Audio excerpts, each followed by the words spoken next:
आज 23 अक्टूबर है, दिन गुरुवार। आइए जानते हैं बिहार की 30 फटाफट बड़ी खबरों को। और इस न्यूज़ को आप किस जगह से देख रहे हैं, हमें कमेंट बॉक्स में ज़रूर बताएं। राजद प्रत्याशी लल्लू मुखिया के काफिले पर बुधवार को बाढ़ के बिठना गांव में पथराव हुआ। वह चुनाव प्रचार के लिए पहुंचे थे। लल्लू मुखिया ने आरोप लगाया कि यह हमला जेडीयू अध्यक्ष ललन सिंह के इशारे पर कराया गया है। तेजस्वी यादव ने वादा किया कि सरकार बनने पर सभी संविदा कर्मचारियों को स्थायी किया जाएगा। उन्होंने कहा कि 2 लाख जीविका दीदी को परमानेंट किया जाएगा और उनकी सैलरी 10,000 से बढ़ाकर 30,000 रुपये कर दी जाएगी। पटना में एक युवक ने पत्नी की हत्या कर दी। मामला सौतेली मां से अफेयर का था। मृतक के बेटे ने बताया कि उसके पिता पिस्तौल लेकर आए थे। आरोपी के पिता ने 35 साल की महिला से दूसरी शादी की थी। गोपालगंज में मुख्यमंत्री नीतीश कुमार ने चुनावी सभा में कैंडिडेट्स को मंच पर बुलाया और कहा, इन सब की छतों पर सोलर पैनल लगवा देना भूलना मत। सारण में तेज रफ्तार पिकअप खड़े ट्रक में जा घुसी। हादसे में 3 लोगों की मौत हो गई। तीनों बनारस से लौट रहे थे। दानापुर में राजद प्रत्याशी रीतलाल यादव जेल में है, लेकिन उनके छोटे भाई जनसंपर्क कर रहे हैं। उन्होंने बाहरी बनाम में स्थानीय उम्मीदवार का मुद्दा उठाया। पटना में छोटी दिवाली की रात भाई से पुरानी रंजिश में गोलाबारी हुई। युवक को 3 गोलियां मारी गई। यह विवाद 6 साल पहले हुई लड़ाई का बदला था। बीजेपी नेता सुधांशु त्रिवेदी ने कहा कि तेजस्वी यादव पहले नौकरी के बदले जमीन लेते थे, अब घर और संपत्ति लेंगे। उन्होंने तंज कसा कि बिहार के लोगों का मजाक मत उड़ाओ। लोजपा प्रमुख चिराग पासवान ने युवाओं से कहा कि 90 के दशक में बिहार में दुष्कर्म, अपराध, हत्या और लूट चरम पर थे। विपक्ष ने राज्य को 50 साल पीछे धकेल दिया है। आरा में जनसुराज प्रत्याशी के काफिले पर हमला हुआ। नशे में धुत युवक ने ईंट पत्थर फेंके, जिससे स्कॉर्पियो का शीशा टूट गया।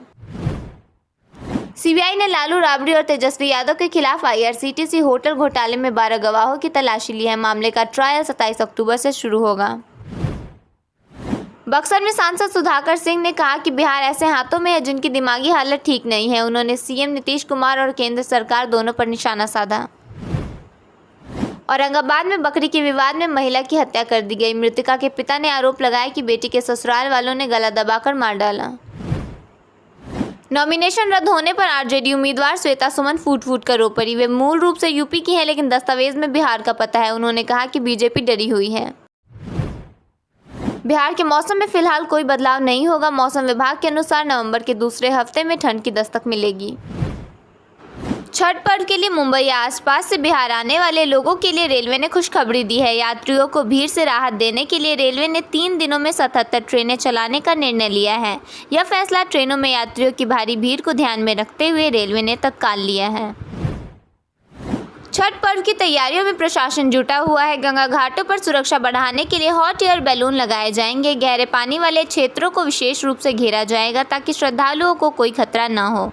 यह सुनिश्चित किया जा रहा है कि छठ पूजा शांतिपूर्वक और सुरक्षित रूप से संपन्न हो। छठ पर्व के नज़दीक आते ही बाजारों में मिलावटी घी की भरमार हो गई है। असली घी की पहचान करना मुश्किल है। घर पर ही घी की शुद्धता जांचने के लिए कुछ आसान तरीके हैं, जैसे हथेली पर रगड़ना, गरम करना या आयोडीन टेस्ट करना। मिलावटी घी से पेट दर्द या एलर्जी जैसे स्वास्थ्य समस्याएं हो सकती हैं। बिहार स्टाफ सिलेक्शन कमीशन की ओर से लोअर डिवीजन क्लर्क के बम्पर पदों पर भर्ती निकाली गई है। वैकेंसी के लिए ऑनलाइन आवेदन प्रक्रिया 21 अक्टूबर से स्टार्ट कर दी गई है।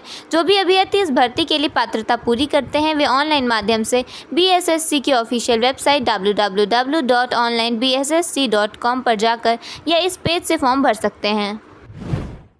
छठ पूजा के अवसर पर बिहार आने वाले यात्रियों की भारी भीड़ पटना जंक्शन पर देखी जा रही है। सहरसा, सुपौल और भागलपुर जाने वाली ट्रेनों में तिल रखने तक की जगह नहीं है। यात्रियों को सीट पाने के लिए खिड़कियों से घुसना पड़ रहा है। रेलवे प्रशासन ने अतिरिक्त पुलिस बल तैनात किया है और यात्रियों से धैर्य रखने की अपील की है। पटना में छठ पर्व को लेकर खास तैयारियां की गई हैं। रेलवे स्टेशनों पर पैसेंजर्स की सुरक्षा को देखते हुए 3 शिफ्ट में 30 मजिस्ट्रेट और पुलिस तैनात किए गए हैं। DM डॉक्टर त्यागराजन SM ने पैसेंजर्स की सुरक्षा को देखते हुए कई आदेश दिए हैं। बिहार में आतिशबाजी के धुएं के कारण वायु गुणवत्ता सूचकांक दूसरे स्थान पर पहुंच गया है। 0 से 50 पॉइंट के बीच का वायु गुणवत्ता सूचकांक सबसे अच्छा माना जाता है। जिला प्रशासन के माध्यम से लोगों को जागरूक करने का काम किया जा रहा है ताकि इसे दुरुस्त रखा जा सके। मढ़ौरा, जो कभी बिहार का औद्योगिक केंद्र था, आज बेरोजगारी और पलायन का शिकार है। चीनी मिल और अन्य औद्योगिक इकाइयां बंद होने से हजारों परिवार प्रभावित हुए हैं। 578 एकड़ भूमि बेकार पड़ी है और चुनावी वादे अधूरे रह गए हैं। स्थानीय लोग सरकार से इस भूमि का उपयोग करने और नए उद्योग स्थापित करने की मांग कर रहे हैं ताकि युवाओं को रोजगार मिल सके और क्षेत्र का विकास हो सके। कांग्रेस नेता राहुल गांधी के जलेबी छानने वाले वीडियो पर तेज प्रताप यादव ने कहा, राहुल गांधी को हम ही जलेबी बनाना सिखाए हैं, वो मेरा ही कॉपी कर रहे हैं। दरअसल राहुल गांधी का दिल्ली की एक दुकान पर लड्डू बनाते और जलेबी छानते वीडियो खूब वायरल हुआ था। विधानसभा चुनाव को लेकर चुनावी प्रचार प्रसार की शुरुआत हो गई है। 24 अक्टूबर 2 दिग्गजों की रैली बिहार में होने वाली है। दरअसल पीएम नरेंद्र मोदी समस्तीपुर और बेगूसराय में बड़ी जनसभा को संबोधित करेंगे, जबकि केंद्रीय गृह मंत्री अमित शाह भी उसी दिन सिवान और बक्सर में चुनावी जनसभा को संबोधित करेंगे। नेता प्रतिपक्ष तेजस्वी यादव ने आज प्रेस कॉन्फ्रेंस के दौरान मां और बेटी योजना का जिक्र किया है। बिहार चुनाव से पहले महिलाओं के लिए तेजस्वी यादव ने बड़ा ऐलान कर दिया है। प्रेस कॉन्फ्रेंस में उन्होंने कहा, अगर सरकार बनती है तो वे महिलाओं के लिए मां और बेटी योजना लाएंगे। प्रेस कॉन्फ्रेंस के दौरान तेजस्वी यादव ने मां और बेटी योजना के बारे में विस्तार से बताया। MAA का फुल फॉर्म मकान, अन्न और आमदनी बताया, जबकि BETI का फुल फॉर्म उन्होंने बेनिफिट, एजुकेशन, ट्रेनिंग और इनकम बताया। इस तरह से तेजस्वी यादव महिलाओं के लिए एक खास योजना लाने वाले हैं। बिहार चुनाव के बीच तेजस्वी यादव ने पटना में बड़ी घोषणा की। उन्होंने कहा कि सभी जीविका दीदियों को स्थायी सरकारी कर्मचारी का दर्जा मिलेगा और उनका वेतन 30,000 रुपये प्रति माह होगा। इसके साथ ही राज्य के 1 से 2 लाख संविदा कर्मचारियों को भी स्थायी किया जाएगा, जिससे उनका भविष्य सुरक्षित होगा। महागठबंधन में अब सीएम फेस को लेकर खींचतान शुरू हो गई है। पूर्णिया के निर्दलीय सांसद पप्पू यादव ने कहा, चुनाव के बाद जिसको मुख्यमंत्री बनाना है उसे बना ले, कांग्रेस से तो मुख्यमंत्री बनाना नहीं है।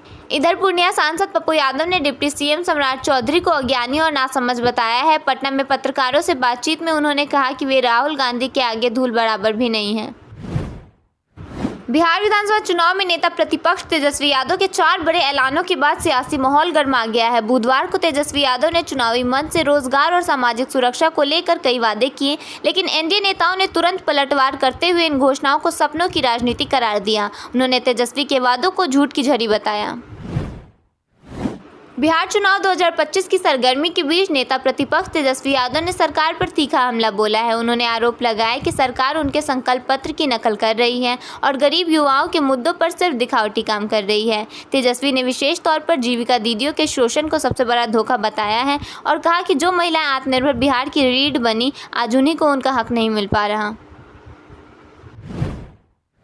भोजपुर जिले के पिरौटा गांव में जनसुराज पार्टी के प्रत्याशी विजय गुप्ता के काफिले पर एक नशे में धुत व्यक्ति ने पथराव किया, जिससे एक स्कॉर्पियो का शीशा टूट गया। घटना के समय विजय गुप्ता कार्यकर्ताओं के साथ जनसंपर्क कर रहे थे। पुलिस मामले की जांच कर रही है। वहीं विजय गुप्ता ने इसे एक साजिश बताया है।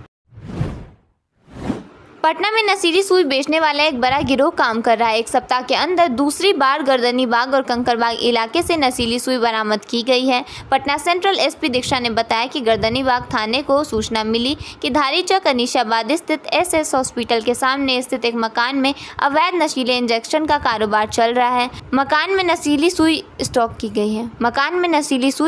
की गई है। औरंगाबाद में एक हाईवा ने टेम्पो को टक्कर मार दी, जिससे 6 लोग घायल हो गए और एक की मौत हो गई। घायलों को अस्पताल में भर्ती कराया गया, जहां कुछ की हालत गंभीर है। पुलिस ने हाईवा को जब्त कर लिया है और ड्राइवर को गिरफ्तार कर लिया है। बिहार में जीविका दीदी और संविदा कर्मियों को लेकर राष्ट्रीय जनता दल RJD नेता तेजस्वी यादव के ऐलान के कुछ देर बाद ही भारतीय जनता दल पार्टी BJP ने इस पर तंज कसा है।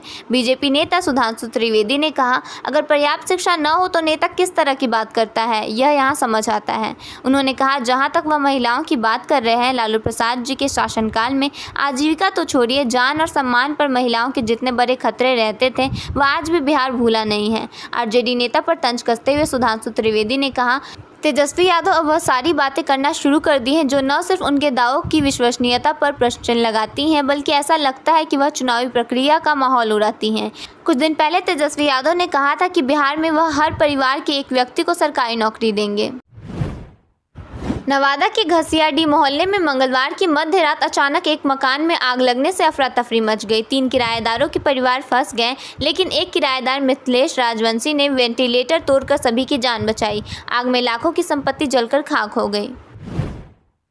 बुधवार को मुख्यमंत्री नीतीश कुमार पचरुखी प्रखंड के बड़कागांव हाई स्कूल व रघुनाथपुर प्रखंड के राजपुर हाई स्कूल के खेल परिसर में आयोजित चुनावी कार्यक्रम के दौरान पहुंचे। अपने भाषण में सीएम ने कहा कि 2005 से पहले बिहार में अपहरण और हत्याएं होती थी, लेकिन जब से उनकी सरकार बनी है तब से राज्य में कानून का राज कायम है और सिर्फ विकास का काम हो रहा है। पहले सड़क, स्वास्थ्य, शिक्षा व बिजली की स्थिति काफ़ी खराब थी। अब राज्य में भाईचारा और शांति है। उन्होंने कहा अब तक हमारी सरकार ने 50 लाख युवाओं को सरकारी नौकरी दी है। हमने तय किया है कि अगले 5 साल में 1 करोड़ युवाओं को रोजगार मिलेगा।